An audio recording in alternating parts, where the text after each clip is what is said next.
आंध्र प्रदेश के विशाखापट्टनम में एक बार फिर से साइक्लोन का खतरा मंडराने लगा है, जिसे लेकर मौसम विभाग की तरफ से लोगों को अलर्ट किया गया। लोगों को अलर्ट करते हुए समुद्री इलाके से दूर रहने की अपील की गई है।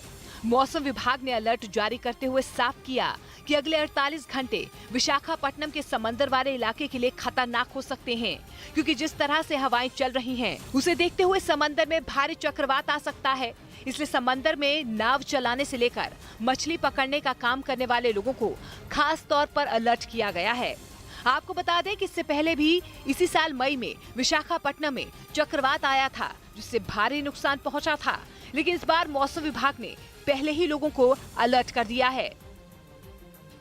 उधर खबर है कि यूक्रेन जंग में पुतिन की लगातार मदद कर रहे ईरान को अमेरिका और यूरोप ने सबक सिखाने की तैयारी कर ली है, क्योंकि ईरान ने पहले रूस की आत्मघाती शाहिद 136 ड्रोन देकर मदद की और अब उसके बाद पुतिन की फौज को ईरान से जल्द ही बैलिस्टिक मिसाइलें मिलने की खबर सामने आ गई, जिसके बाद ईरान यूक्रेन के साथ अमेरिका और यूरोप के टारगेट पर भी आ गया। खबर है कि जब से ये चर्चा होने लगी कि ईरान पुतिन को 2 तरह की बैलिस्टिक मिसाइलें देने वाला है, तब से ज़ेलेंस्की और उनके समर्थन में खड़े देश गुस्से से भर गए और वो हर उस हथकंडे को अपनाने की जिद ले बैठे जिससे कि जंग को तीसरे विश्व युद्ध के बदलने में देर नहीं लगेगी। एक दिन पहले यूक्रेन की राजधानी कीव में जिन ड्रोन ने तबाही मचाई, वो माना जा रहा है कि वही ड्रोन है जो पुतिन की सेना को ईरान से मिले हैं। आत्मघाती ड्रोन शाहिद 136 जो दुश्मन को तबाह करने के बाद अपने बेस पर लौटते नहीं बल्कि वहां खुद को ही मिटा देते हैं।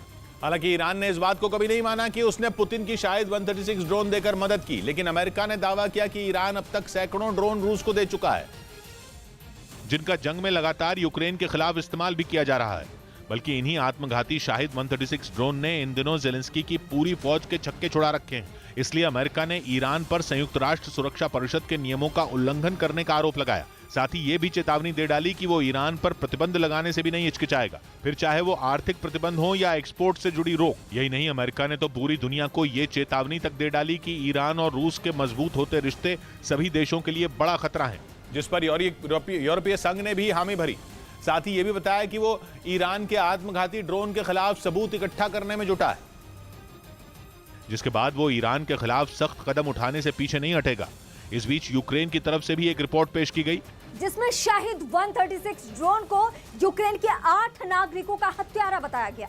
दावा किया गया कि जंग के दौरान ईरान के इन आत्मघाती ड्रोन ने एक ही दिन में यूक्रेन के 2 शहरों कीव और सुमे में 4 लोगों की जान ले ली। ऐसे में अमेरिका के रक्षा मंत्रालय ने यूक्रेन को उसका शक्तिशाली एयर डिफेंस सिस्टम NASAMS यानी national advanced surface to air missile system जल्द से जल्द सौंपने का काम तेज कर दिया।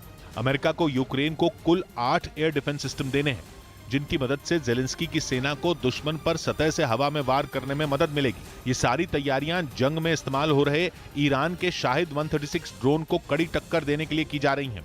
जबकि अमेरिका का ये कहना है कि वो ये नहीं जानता कि रूस को अब तक ईरान से कितने ड्रोन मिले हैं।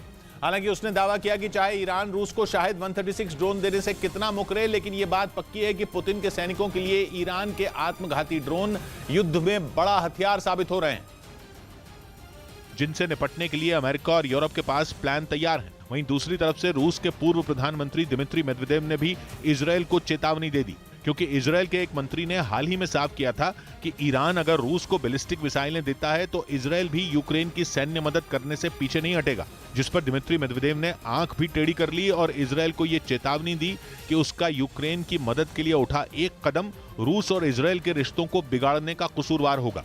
खबर है कि ईरान की तरफ से रूस को सतह से सतह तक मार करने वाली बैलिस्टिक मिसाइलें मिलने वाली हैं, जिसके बाद इजरायल की तरफ से जंग में यूक्रेन की मदद के लिए आगे आने का इशारा मिला, लेकिन रूस ने उसे पहले ही कुचलने की रणनीति तैयार कर ली। अब खबर उत्तराखंड के चमोली से आ रही है। यहाँ पर जोशीमठ में पहाड़ दरकने की वजह से मलबा गिरकर सड़क पर आ गया।